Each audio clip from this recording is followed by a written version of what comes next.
আমি মিলার থেকে এসে দেখি আমার গাড়িটার সামনে পিছনের ব্যানারগুলা এইভাবে ছিন্ন ভিন্ন করে রাস্তা ফেলে দেওয়া হচ্ছে।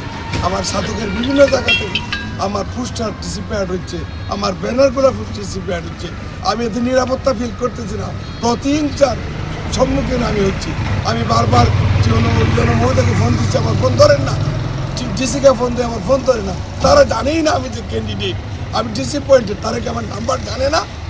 আমি মনে করি আপনাদের দায়িত্বহীনতা, আপনাদের নজর রাখতেছেন না আপনাদের প্রার্থী।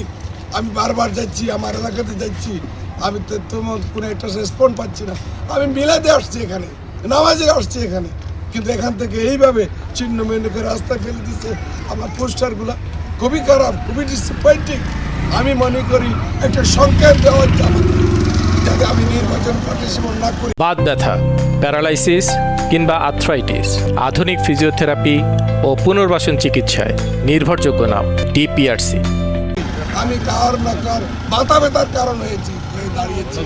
আমি খুব ডিসঅ্যাপয়েন্টেড, খুবই দুঃখিত, খুবই শঙ্কিত যে কিনা করতে পারে। আমার গাড়ির প্রতি কেন তার প্রতি হিংসা?